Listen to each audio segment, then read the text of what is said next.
प्यारे विद्यार्थियों, आज हम 74वें संविधान संशोधन अधिनियम एवं नगरीय शासन शीर्षक के अंतर्गत अध्ययन करेंगे। भारत में सर्वप्रथम नगरीय सरकार की स्थापना 1687 में मद्रास में हुई थी। उस दौरान ईस्ट इंडिया कंपनी का शासन था। तब से अब तक लगभग 300 वर्षों के लंबे इतिहास के बावजूद यह नहीं कहा जा सकता कि भारत में नगरीय या शहरी सरकार सफल हुई है। इस स्थिति के प्रमुख जो कारण रहे हैं उनमें प्रमुख है शहरी सरकारों के पास पर्याप्त वित्तीय साधनों का अभाव, इनके अस्तित्व पर सदा संकट छाए रहे, इनके निर्वाचन में अनियमितता बनी रही। इस दिशा में केंद्रीय सरकार ने जून 1989 के पश्चात रुचि दिखाई। इस वर्ष बंगलौर, कटक और दिल्ली में नगर पालिकाओं के निर्वाचित सदस्यों के 3 क्षेत्रीय सम्मेलन आयोजित किए गए तथा अगस्त 1989 में 65वां संविधान संशोधन अधिनियम संसद में पेश किया गया। लोकसभा में पारित होने के बाद यह विधेयक राज्यसभा में गिर गया। 1990 में पुनः यह विधेयक 74वें संविधान संशोधन अधिनियम के रूप में प्रस्तुत किया गया, लेकिन लोकसभा भंग हो जाने के कारण यह विधेयक समाप्त हो गया। 1991 में इस विधेयक को लोकसभा में तथा 1992 में राज्यसभा में प्रस्तुत किया गया। संसद से स्वीकृति प्राप्त होने के बाद आधे से अधिक राज्यों की स्वीकृति प्राप्त की गई और 20 अप्रैल 1993 को राष्ट्रपति ने इसे मंजूरी दे दी। इसमें नवीन भाग 9A जोड़ा गया है, जिसमें नगरीय सरकार से संबंधित मामलों का वर्णन है।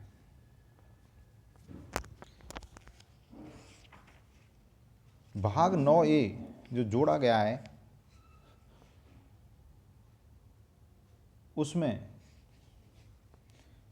उसका जो शीर्षक है 9A का, उसका शीर्षक है नगर पालिकाएं। फिर इस अनुच्छेद में, इसमें 243वां अनुच्छेद है, फिर इसमें क्रम से अनुच्छेद लिखे गए हैं जो नगरीय निकायों की संरचना, उनका गठन, उनकी कार्यप्रणाली, अधिकार, शक्ति, निर्वाचन व्यवस्था के बारे में लिखे गए हैं।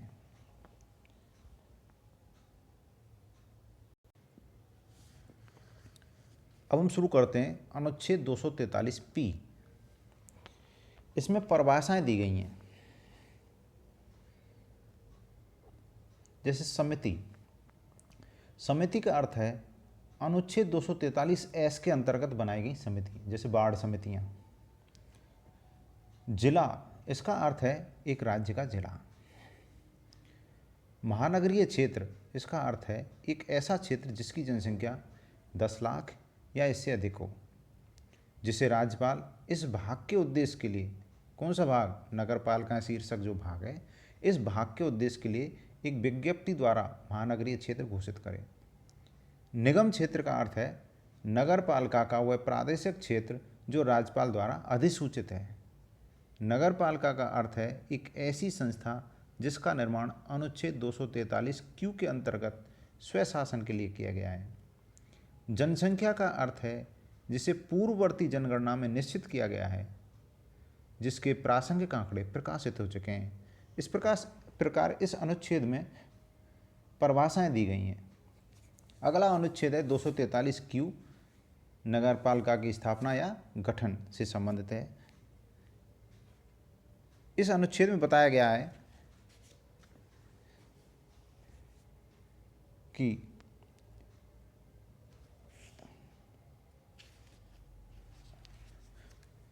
नगर पालिकाओं की स्थापना राज्य के सभी नगरीय क्षेत्रों में होगी। अब वो नगरीय क्षेत्र अलग अलग प्रकार के हो सकते हैं। जैसे कोई ऐसा नगरीय क्षेत्र है जो ग्रामीण क्षेत्र से नगरीय क्षेत्र में परिवर्तित हो रहा है, संक्रमणशील क्षेत्र है, तो ऐसे क्षेत्रों में नगर पंचायत की स्थापना की जाएगी। एक छोटे शहरी क्षेत्र में नगर परिषद की स्थापना की जाएगी और कोई बड़ा शहरी क्षेत्र है तो वहाँ नगर निगम की स्थापना की जाएगी। अब परिवर्तनीय क्षेत्र या छोटा शहरी क्षेत्र, बड़ा शहरी क्षेत्र, इनका क्या मतलब है? इनसे मतलब ऐसे क्षेत्र से जिससे क्षेत्र की जनसंख्या घनत्व स्थानीय शासन के लिए एकत्रित राजस्व या गैर कृषि कार्यों में रोजगार की प्रतिशत संख्या या ऐसे ही अन्य तथ्य जिनको वह उपयुक्त समझे। कौन? राज्यपाल इस धारा के उद्देश्य के लिए विज्ञप्ति द्वारा निर्धारित कर सकता है।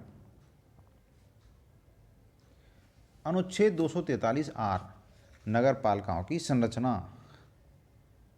नगर पालिका की सभी सीटों को निगम क्षेत्र के प्रादेशिक निर्वाचन क्षेत्र से प्रत्यक्ष चुनाव द्वारा चुने गए सदस्यों द्वारा भरा जाएगा।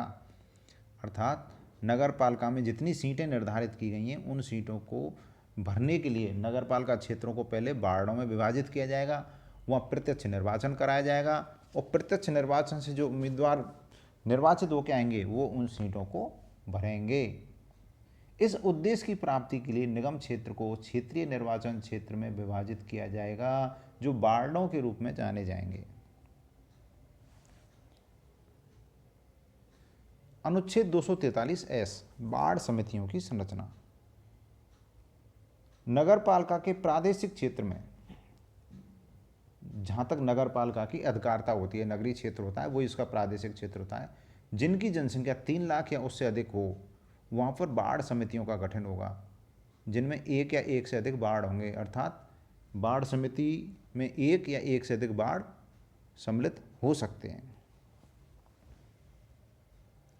243 टी, ये 42 गलत लिखा गया है, 243 टी सीटों का आरक्षण। प्रत्येक नगर पालिका में अनुसूचित जातियों जनजातियों के लिए सीटें आरक्षित होंगी और सीटों की आरक्षण व्यवस्था प्रत्यक्ष चुनाव द्वारा नगर पालिका में भरी गई सीटों के अनुपात में होंगी। कुल सीटों की संख्या का 1/3 भाग अनुसूचित जातियों और जनजातियों से संबंधित स्त्रियों के लिए आरक्षित होगा। नगर पालिका के अध्यक्षों का आरक्षण अनुसूचित जातियों और जनजातियों तथा महिलाओं के लिए इसी प्रकार होगा जिस प्रकार राज्य का विधानमंडल कानूनी तौर पर प्रबंध करेगा। राज्य विधानमंडल पिछड़े वर्गों के पक्ष में भी नगर पालिका में अध्यक्ष और सदस्य के पदों पर आरक्षण की व्यवस्था लागू कर सकेगा। अर्थात सीटों का जो आरक्षण है वह आरक्षण जनसंख्या में उनके आनुपातिक प्रतिनिधित्व के द्वारा निर्धारित होता है। जिस अनुपात में अनुसूचित जाति और जनजाति विद्यमान है उसी अनुपात में उनके लिए सीटें आरक्षित कर दी जाती हैं और उन आरक्षित सीटों में फिर 1/3 स्थान महिलाओं के लिए होते हैं।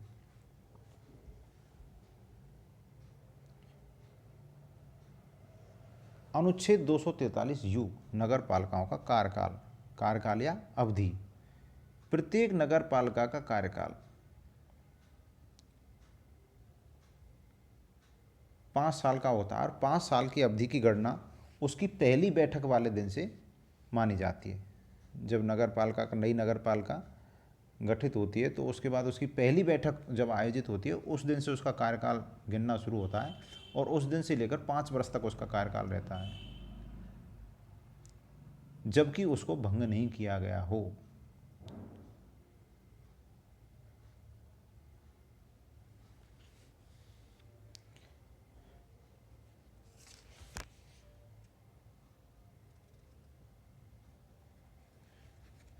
अनुच्छेद 243 बी सदस्यता की अनर्हता या अयोग्यता। कौन व्यक्ति हैं जो नगर पालिका के निर्वाचन के लिए अयोग्य होंगे? कोई व्यक्ति नगर पालिका का सदस्य चुने जाने के अयोग्य होगा अगर वह संबंधित राज्य विधानमंडल के किसी कानून द्वारा जो उस समय लागू हो, वह कानून उस समय लागू होना चाहिए जो संबंधित राज्य विधानमंडल के किसी कानून द्वारा चुनावी उद्देश्यों के संदर्भ में अयोग्य घोषित कर दिया गया हो।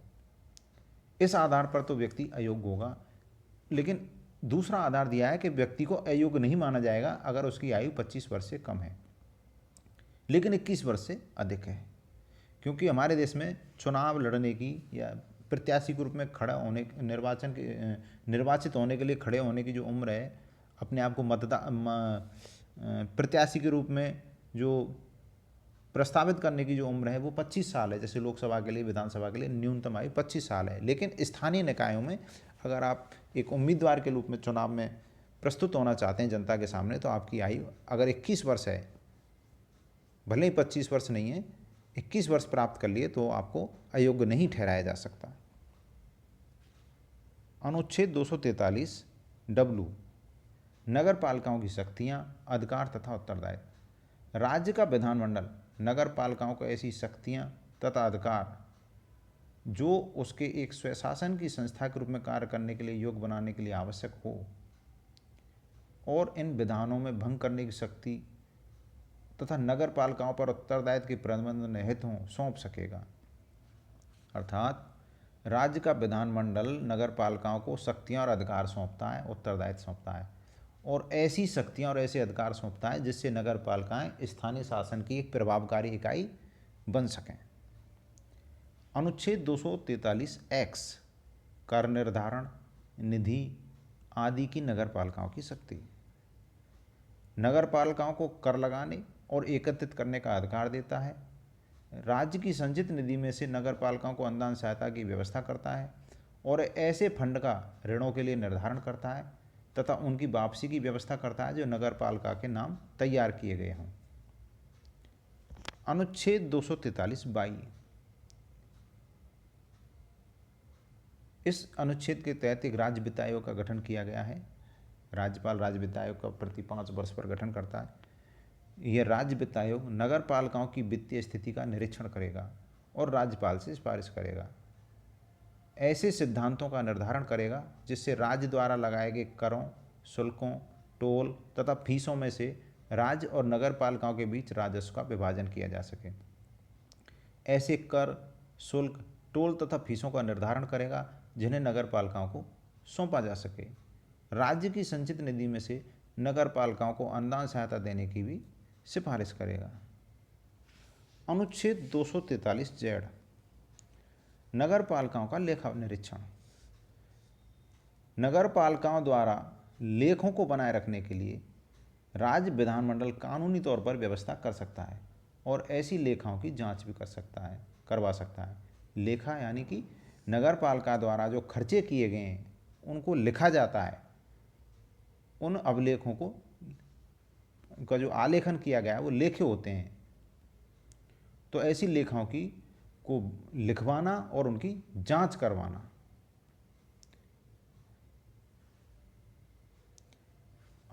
अनुच्छेद 243 जेड ए, नगर पालिकाओं का चुनाव। नगर पालिकाओं के सभी चुनावों की देखभाल करने, निर्वाचक नामावली का प्रबंध करने, चुनाव का तरीका इस अनुच्छेद में वर्णित राज्य चुनाव आयोग में निहित होगा।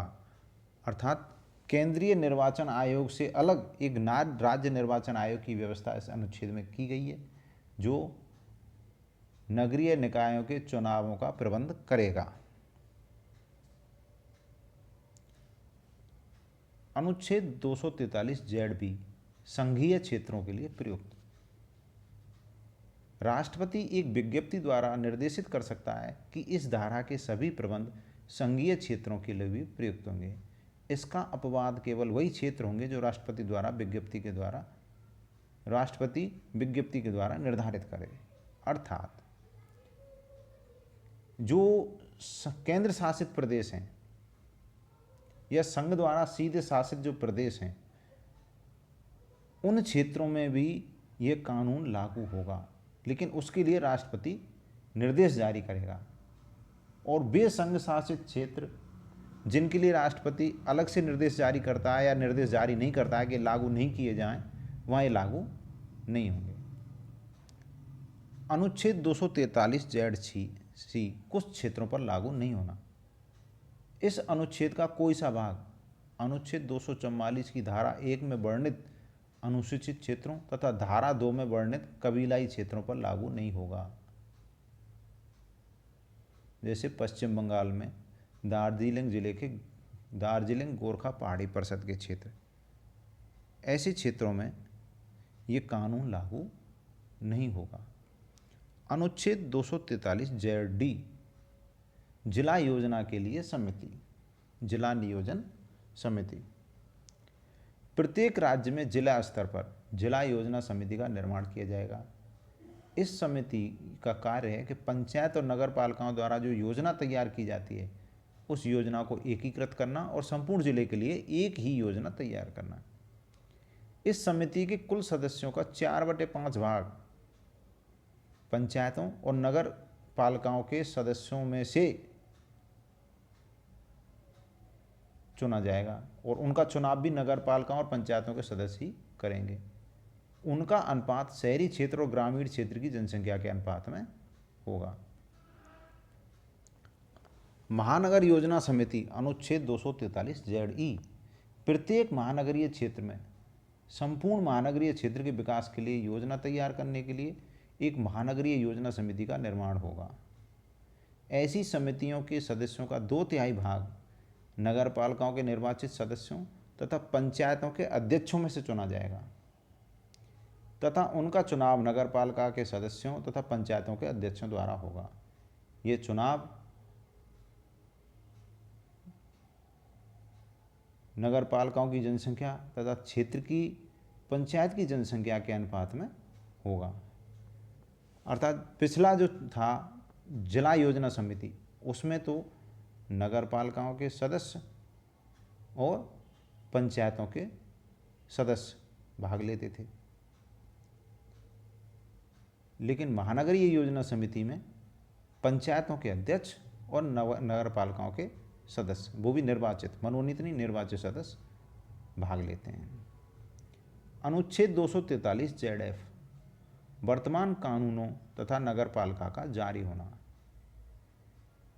यह नियम किया गया कि वर्तमान नगर पालिकाएं जो इसके आरंभ के समय कार्य कर रही हैं, वह अपना कार्यकाल पूरा करने के समय तक जारी रहेंगी, अगर उनको राज्य के विधानमंडल के प्रत्येक सदन में प्रस्ताव द्वारा भंग नहीं किया गया हो। अर्थात जब ये 74वां संविधान संशोधन अधिनियम लागू किया गया था, उस वक्त अगर कोई नगर पालिका अस्तित्व में थी और उसका कार्यकाल बकाया था, तो वह कार्य करती रहेगी जब तक कि उसको राज्य विधानमंडल ने अपने सदन में प्रस्ताव पारित करके भंग नहीं किया हो। अर्थात वो इस अनुच्छेद के प्रभावी होने से भंग नहीं होगी, वो भंग जब होगी जब उसको राज्य विधानमंडल भंग करे, अन्यथा वो कार्य करती रहेगी। अनुच्छेद 243 ZG निर्वाचन मामलों में अदालत की दखलंदाजी पर प्रतिबंध। निर्वाचन क्षेत्रों में सीटों का आवंटन या निर्वाचन क्षेत्र के सीमांकन की वैधता जो अनुच्छेद 243 ZA के अंतर्गत बनाया गया है, अदालत में नहीं उठाए जा सकेंगे। अर्थात राज्य निर्वाचन आयोग द्वारा नगरपालिका क्षेत्रों का सीमांकन करना या उन सीटों का आवंटन करना, ऐसे जो कार्य किए जाएंगे, इन कार्यों को अदालत में प्रश्नगत नहीं किया जा सकता। इस प्रकार आज हमने 74वें संविधान संशोधन अधिनियम के बारे में अध्ययन किया। धन्यवाद।